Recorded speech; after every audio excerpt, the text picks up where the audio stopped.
ठीक है। सो इस वीडियो के अंदर हम लोग कवर अप करने वाले हैं OSI मॉडल और TCP IP मॉडल, दोनों के बीच में क्या कंपैरेटिव करके देखेंगे।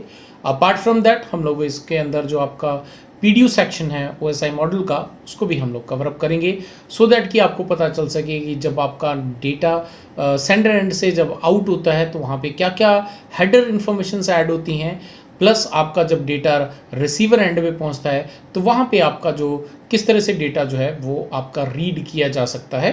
तो ये पूरा इस वीडियो के अंदर हम लोग कवर अप करेंगे। तो सबसे पहले जो है हम लोग यहाँ पे OSI layer and TCP IP model को कंपेयर कर लेते हैं, इन दोनों के कंपैरिजन कर लेते हैं। OSI लेयर्स के अंदर जो हमारे पास 7 लेयर्स हैं, फिजिकल लेयर से लेके एप्लीकेशन लेयर तक। वहीं पर TCP मॉडल के अंदर जो है आपका, जो कि फिजिकली हमारे नेटवर्क्स के अंदर, हमारे डिवाइसेस के अंदर इम्प्लीमेंटेड है, इसको हम लोग जो है 4 लेयर्स के अंदर डिवाइड किया है।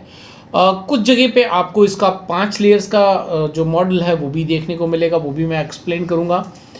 बेसिकली TCP IP मॉडल जो कि आपका फिजिकली इम्प्लीमेंटेड मॉडल है, और इसके ऊपर आपका जो टॉप की 3 लेयर्स हैं, application layer, presentation layer and session layers, इन तीनों को क्लब करके यहाँ पे एप्लीकेशन लेयर जो है बोला जाता है। से आपका जो ट्रांसपोर्ट लेयर है उसको यहाँ पे जो है आपका होस्ट टू होस्ट लेयर बोला जाता है, बिकॉज ये आपकी एक ऐसी लेयर है जो आपकी सोर्स से लेके डेस्टिनेशन के बीच में कंप्लीट काम करती है, एंड टू एंड, इसलिए इसको होस्ट टू होस्ट भी बोला जा सकता है। और ये कोर लेयर भी इसीलिए मानी जाती है। नेटवर्क लेयर जो है, जो OSI मॉडल की नेटवर्क लेयर है, उसको यहाँ पे इंटरनेट लेयर बोला जाता है, बिकॉज आपका जितना भी नेटवर्क लेयर पे जो रिस्पॉन्सिबिलिटी है जिसके बेस पे वो कम करती है, दैट इज़ IP। और IP के ऊपर ही पूरा का पूरा इंटरनेट पूरे वर्ल्ड का जो है वो बना हुआ है, तो इसीलिए इसको इंटरनेट लेयर बोला जाता है। जो नीचे की 2 लेयर्स हैं, डेटा लिंक लेयर और फिजिकल लेयर, इन दोनों को क्लब करके यहाँ पर एक ऐसा मॉडल मिलेगा जहाँ पे आपको नेटवर्क एक्सेस लेयर बोला जाता है इसको। और कुछ आपको 5 लेयर्स का TCP IP मॉडल भी मिल जाएगा, जिसके अंदर डेटा लिंक लेयर को data link layer plus physical को फिजिकल के साथ में कंपेयर किया गया। बट एक्चुअल में जो आपका 7 लेयर्स के अगेंस्ट में यहाँ पे सिर्फ 4 लेयर्स का मॉडल ही जो आपके फिजिकली इम्प्लीमेंटेड है। अब TCP IP के अंदर वही एग्जैक्टली वही सेम काम हो रहा है जो हमने पिछले वीडियो के अंदर OSI मॉडल के अंदर पढ़ा है। लेयर्स की जो रेस्पॉन्सिबिलिटी जो पढ़ी है हमने, वही सारी रेस्पॉन्सिबिलिटी आपकी TCP IP की मॉडल की है। बट क्योंकि TCP IP के अंदर सिर्फ 4 लेयर्स के अंदर ही वो सारा कॉन्सेप्ट जो है वो क्लियर किया गया है, तो इसीलिए यहाँ पे जो है एप्लीकेशन लेयर पे आपके 3 रेस्पॉन्सिबिलिटीज़ बन जाती हैं। इसको काफ़ी अच्छे से डिटेल के अंदर एक्सप्लेन किया गया OSI मॉडल के अंदर, इसीलिए इसको रेफरेंस मॉडल की तरह OSI को जो है यूज़ किया जाता है। और जो एक्चुअल में इम्प्लीमेंटेड है, दैट इज़ TCP IP जो मॉडल है वो आपका इम्प्लीमेंट किया गया है।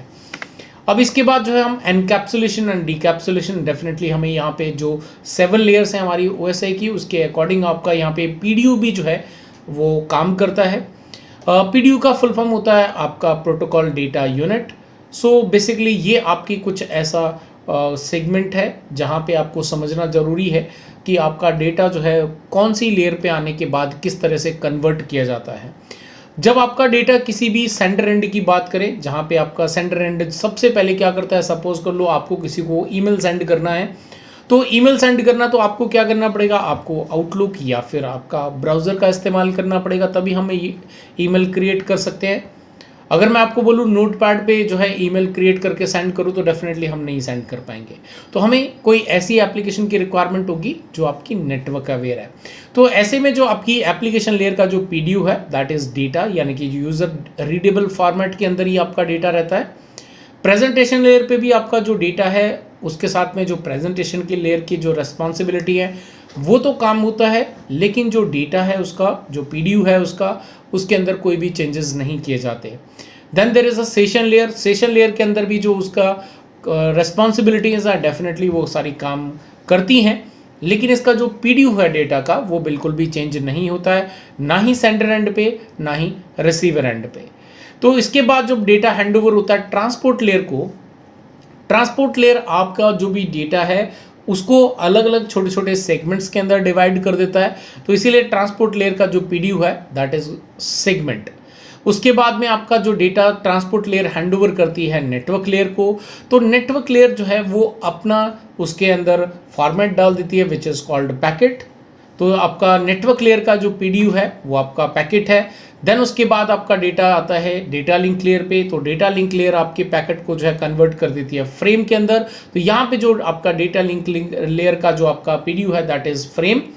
फाइनली अगर फिजिकल की बात करें तो फिजिकल लेयर का जो पीडीयू है दैट इज बिट्स, यानी कि बहुत छोटे छोटे पार्ट्स आपका जो है बिट्स 0 and 1 की फॉर्मेट में कन्वर्ट करने का जो प्रोसेस है दैट इज फिजिकल लेयर का पीडीयू है। इसी तरह से डेटा ओवर दी नेटवर्क जाके आपके रिसीवर एंड पे पहुंचता है। वहां पर डेटा सबसे पहले रिसीवर एंड पे जो सबसे पहला जो लेयर इस्तेमाल होती है that is physical layer, because उसके जरिए डेटा रिसीव किया जाता है। उसके बाद आपका डेटा जो है हैंड ओवर करा जाता है डेटा लिंक लेयर को। तो डेटा लिंक लेयर जो है वो हैंड ओवर करती है नेटवर्क को, नेटवर्क ट्रांसपोर्ट को, ट्रांसपोर्ट सेशन को, सेशन प्रेजेंटेशन को, और फाइनली प्रेजेंटेशन हैंड ओवर करती है आपकी उस पर्टिकुलर रेस्पेक्टिव आपकी एप्लीकेशन को जिसके अंदर डेटा आपका बिल्कुल यूजर रीडेबल फॉर्मेट के अंदर वापस विजिबल हो जाता है। तो ये आपका एनकैप्सुलेशन एंड डिकैप्सुलेशन का प्रोसेस है। अब थोड़ा सा इसको और डिटेल में समझते हैं। तो जब आपका डेटा कोई भी हम लोग एप्लीकेशन ओपन करते हैं तो उसकी आइडेंटिफिकेशन ऑफ सर्विस का जो काम है वो पहले से ही चालू हो जाता है। तो यहाँ पे जो आइडेंटिफिकेशन ऑफ सर्विस करी जाती है पोर्ट नंबर के साथ में। तो जब भी हम कोई एप्लीकेशन ओपन करते हैं तो डेफिनेटली उसके साथ में हमारा एक वर्चुअल पोर्ट जो है वो यहाँ पे ओपन हो जाता है। तो यू कैन सी यहाँ पे राइट हैंड साइड पे आपका जो बॉटम साइड पे आप एक ग्रीन कलर का जो डेटा पैनल देख रहे हैं, तो इसके ऊपर भी आपको ध्यान देना है सो दैट कि आपको पता चले कि आपका जब यूज़र का डेटा जो है वो एक्चुअली हमारा यही है। अब इसके बाद जो है आपका डेटा पहुंचता है प्रेजेंटेशन लेयर के पास। तो प्रेजेंटेशन लेयर अपना काम करती है लेकिन हमारा जो डेटा के साथ में कोई भी एडिशनल इंफॉर्मेशन ऐड नहीं होती है। देन आपकी सेशन लेयर पे पास आपका डेटा पहुंचता है। तो सेशन लेयर भी अपना काम करती है लेकिन हमारा जो डेटा है वो अभी भी रॉ फॉर्मेट के अंदर है, उसके अंदर कोई भी एडिशनल इंफॉर्मेशन अटैच नहीं होती है। फाइनली जब डेटा पहुंचता है आपका ट्रांसपोर्ट लेयर के पास, तो ट्रांसपोर्ट लेयर क्या करती है, आपको आपका जो डेटा है यूजर का जो डेटा है उसके साथ में हेडर इंफॉर्मेशन अटैच कर देती है, टीएच यानी कि ट्रांसपोर्ट लेयर हेडर।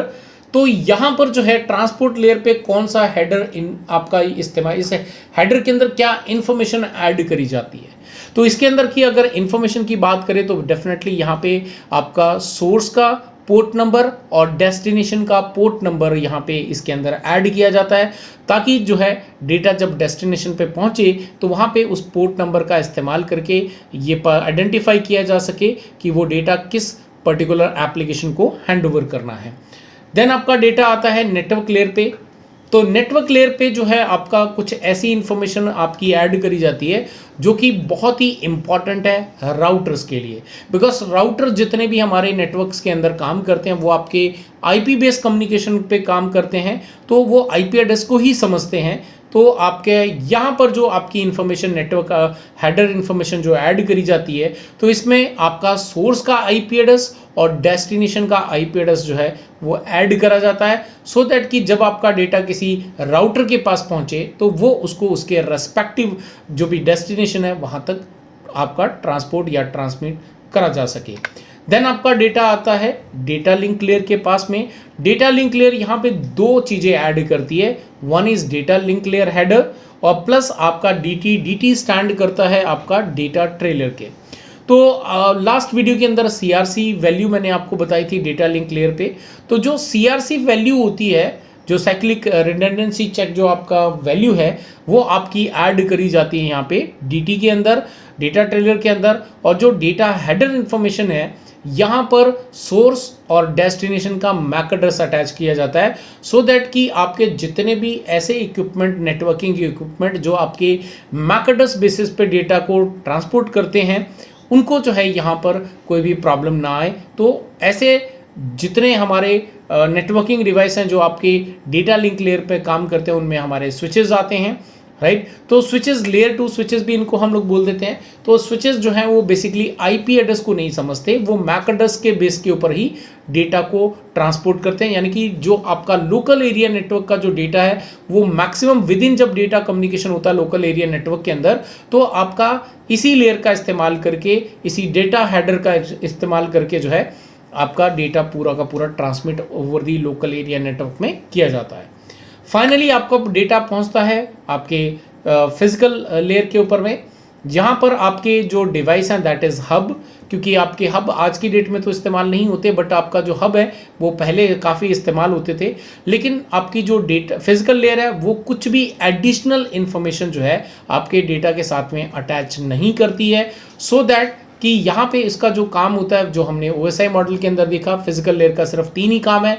अगर कॉपर मीडिया कनेक्टेड है तो इलेक्ट्रिकल फॉर्मेट के अंदर आपका सिग्नल का डेटा को कन्वर्ट करना, अगर आपका फाइबर मीडिया कनेक्टेड है तो लाइट पल्सेस के अंदर क्रिएट करना, अगर आपका वायरलेस मीडिया कनेक्टेड है देन RF वेव्स के अंदर जो है उसको कन्वर्ट करके डेटा को हैंड ओवर करना। तो यू कैन सी, जब भी आपका कोई भी एक सिंगल डेटा आपका जो है कहीं से स्टार्ट होता है, उसके साथ में इतनी सारी एडिशनल इंफॉर्मेशन अटैच करी जाती है, हर पैकेट के साथ में, हर डेट आपके सेगमेंट के साथ में, हर फ्रेम के साथ में, ताकि वो डेटा जो है वो सोर्स से डेस्टिनेशन तक प्रॉपर तरीके से पहुंचाया जा सके। अब ये इन्फॉर्मेशन बिल्कुल हमारे कोरियर सर्विस की तरह है। जैसे कि आपको किसी को कोरियर सेंड करना है या कोई डॉक्यूमेंट सेंड करना है, तो हमें क्या करना होता है, सेंडर का एड्रेस कंप्लीट और रिसीवर का जो है इन्फॉर्मेशन उसके ऊपर डालनी पड़ती है, तभी जो है वो डेटा, वो आपका कोरियर जो है वो आपका सोर्स से डेस्टिनेशन तक पहुंच सकता है। अगर बीच में आपने आधा अधूरा एड्रेस डाला तो डेफिनेटली वो कोरियर आपका कहीं पर भी डिलीवर नहीं किया जा सकता है। तो सेम वे यहाँ पर जो भी इंफॉर्मेशन एडिशनल अटैच करी जा रही हैं वो सारी इक्वली इंपॉर्टेंट है। तो ऐसा बिल्कुल भी नहीं कि आपकी ट्रांसपोर्ट लेयर की हेडर की इंफॉर्मेशन की रिक्वायरमेंट नहीं है, या नेटवर्क हेडर की रिक्वायरमेंट नहीं है, या डेटा हेडर की रिक्वायरमेंट नहीं है। ये तीनों की अपनी अपनी इक्वल इंपॉर्टेंस है। तो इसलिए ये सारी एडिशनल इंफॉर्मेशन जो है आपके हर डेटा पैकेट के साथ में अटैच करके ओवर दी नेटवर्क जो है वो ट्रांसपोर्ट होती है। सो गाइस, आई होप कि आप लोगों को जो आपका OSI मॉडल वर्सेस आपके TCP/IP मॉडल जो है, उन दोनों के बीच में क्या मेजर डिफरेंस है, रेस्पॉन्सिबिलिटी आपकी TCP/IP मॉडल की भी वही है जो आपके OSI की है, वो भी आपको इस वीडियो के अंदर समझ में आया होगा। अपार्ट फ्रॉम दैट, जो आपका डेटा जब भी कोई आपके सोर्स से आउट होता है डेस्टिनेशन पे जाने के लिए, तो उसके साथ में क्या क्या एडिशनल इंफॉर्मेशन अटैच करी जाती है, ये भी आप लोगों को क्लियर हो गया होगा। सो गाइज, आई होप कि ये वीडियो जो है आपको अच्छे से समझ में आया होगा। फिर मिलते हैं एक और नए वीडियो के साथ।